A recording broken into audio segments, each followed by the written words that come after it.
As origens de nossas ideias, hoje tão concretizadas de democracia, cidadania ou política, começaram a tomar forma durante o período antigo, e só temos alguma visão desta época graças ao encontro de artefatos ou a partir de perspectivas de personagens históricos como Xenofontes, Eurípides ou Aristóteles. Porém, devemos nos atentar ao uso dessas concepções modernas para que não apliquemos anacronicamente a um outro tempo, a uma outra cultura. É preciso, portanto, aceitar e encarar a responsabilidade de sempre buscar a mais verossímil impressão do acontecimento e tentar extrair o dito e principalmente o não dito destes artefatos e textos deixados. Eu sou Vitor Nunes e essa apresentação será sobre o feminino ateniense e a solenidade patriótica. Observemos, por exemplo, os conceitos de democracia, igualdade e política que nos é tão comum, mas que foi ressignificado durante toda a história. Em Atenas, com a conjuntura estabelecida a partir do século XVI a.C., algumas reformas surgem como respostas a crises agrárias e políticas que incitarão diversas revoltas, até o desemboco na democracia grega mais lembrada.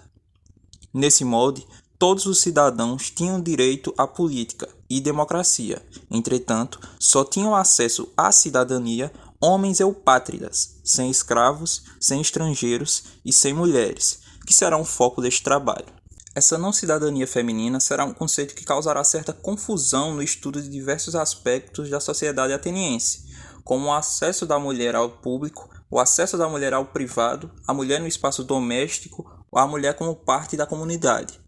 Se a mulher não faz parte da cidadania, ela fará parte da comunidade, e se fará, ela fará da mesma forma como o homem acessa essa comunidade? Bem, a mulher ateniense atuará em algumas esferas comunitárias. Na dimensão religiosa, por exemplo, ela conseguirá atuar sem a mediação masculina e participará inclusive de festividades religiosas, de forma semelhante à que o homem participava.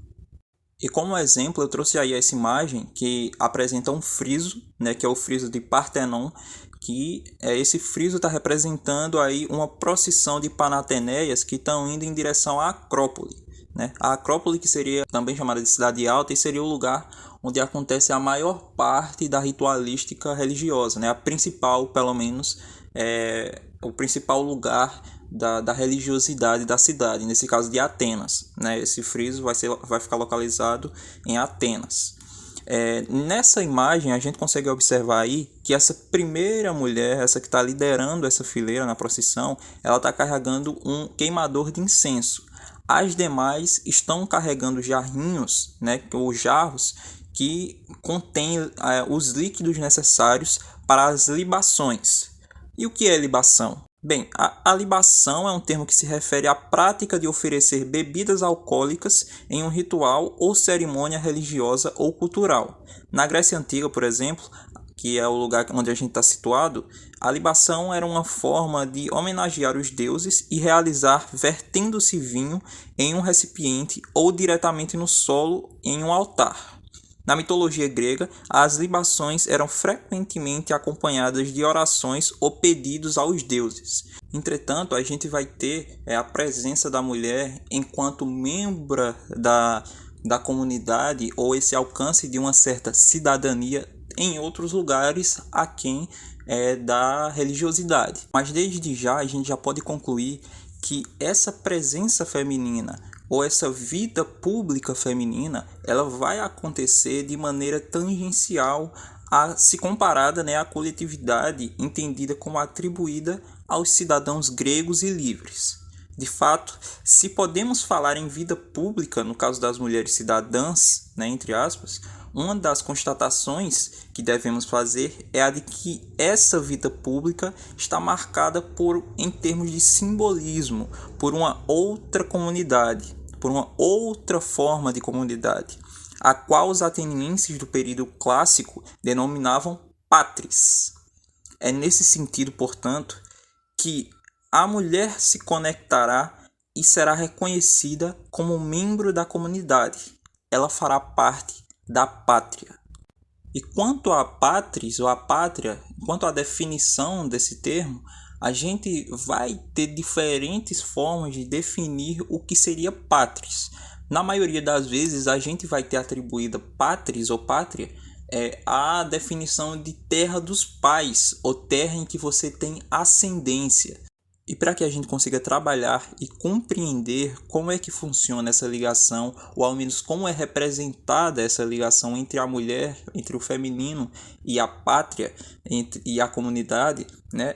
Eu trouxe aí duas partes dessa peça de Eurípides que demonstra que o que conecta a mulher à comunidade não é a polis em si, mas a pátria, né? Essa peça se chama Ifigênia em Aulis, né, que ela vai tratar, dentre outras coisas, o contexto que conecta a mulher à pátria e não à cidade necessariamente, e não à polis, né, é justamente o detalhe que faz com que a mulher exerça um papel, pelo menos a nível simbólico, na mediação entre o oikos, né, a casa, a família, esse espaço familiar, e a polis, que é a cidade. É uma dimensão mais generalizada da ideia, né? O conjunto dessas famílias. Tanto a polis quanto o oikos, as famílias, a casa em si e a polis farão parte de uma função ainda maior, que é a pátria,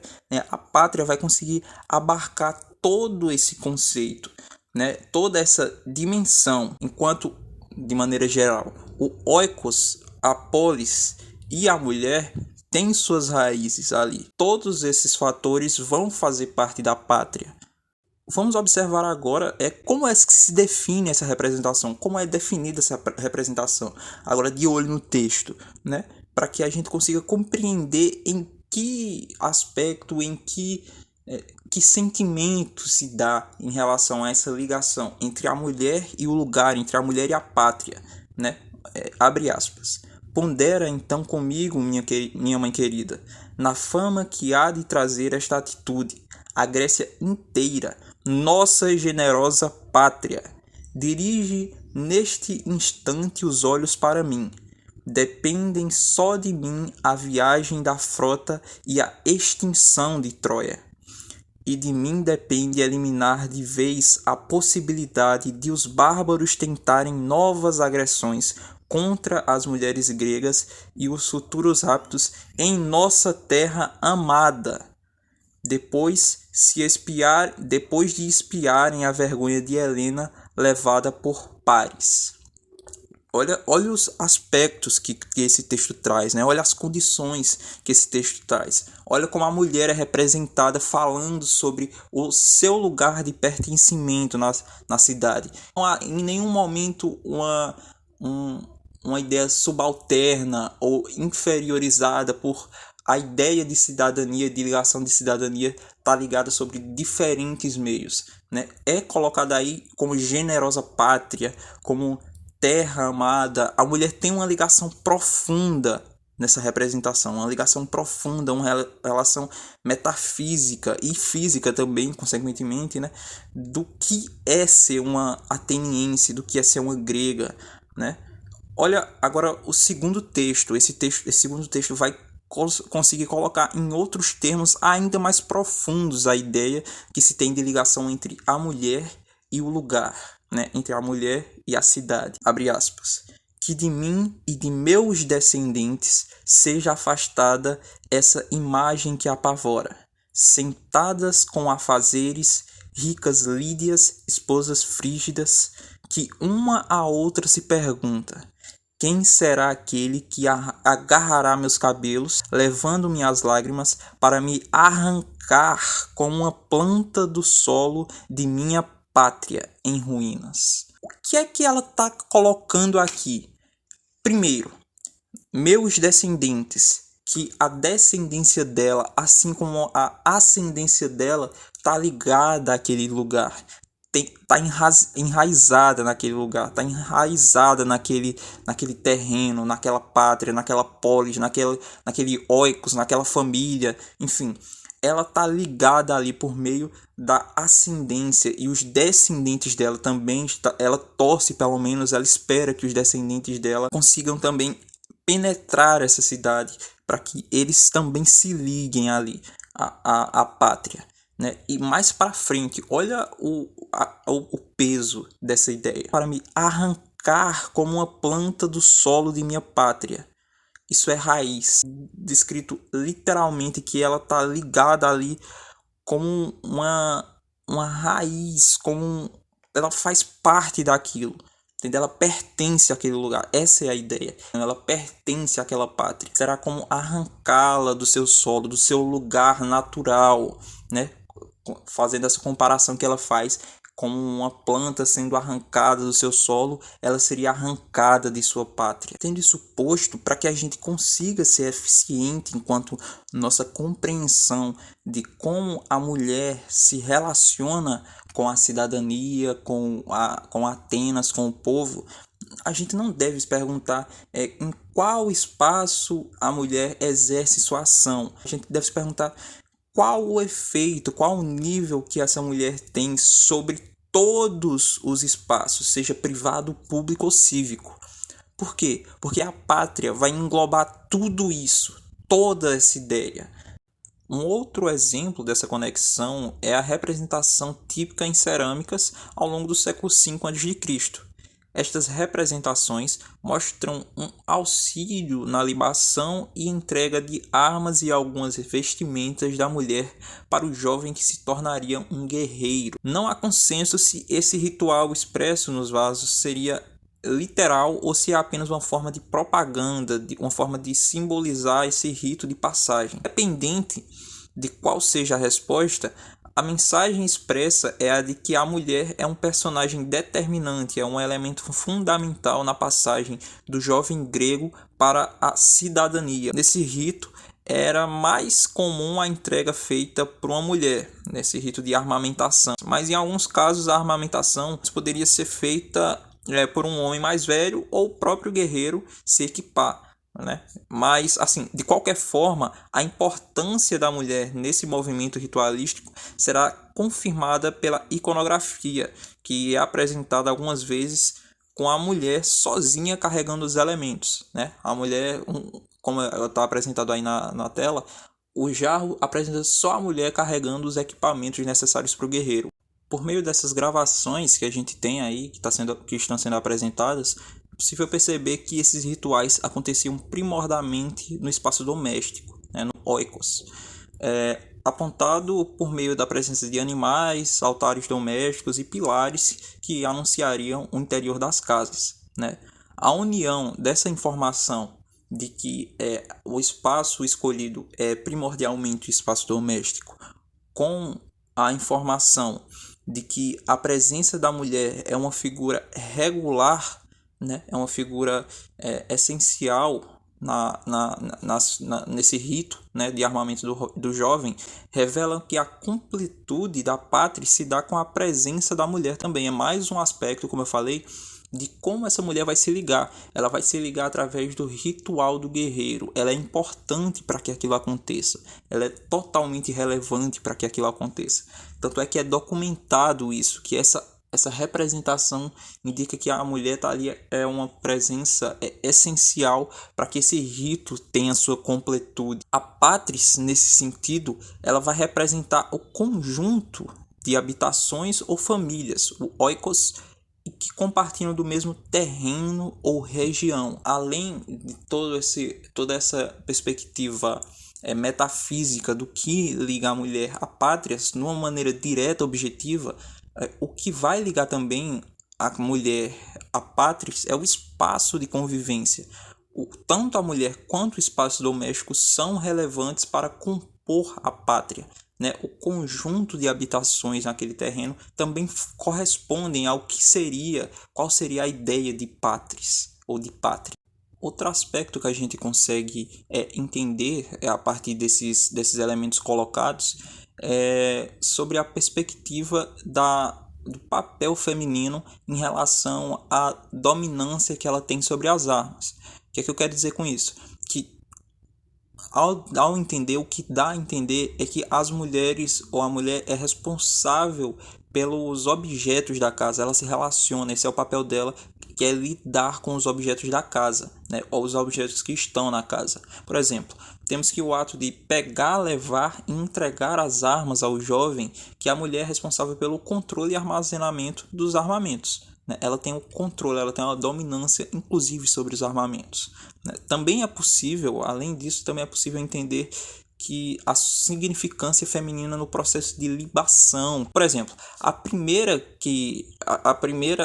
é a de que, ao contrário da armamentação e entrega de vestimenta ao jovem, que pode ser feita, como eu falei, por homens ou pelo próprio jovem, o processo de libação tem todos os registros invariavelmente ocorrendo pelas mãos de uma mulher.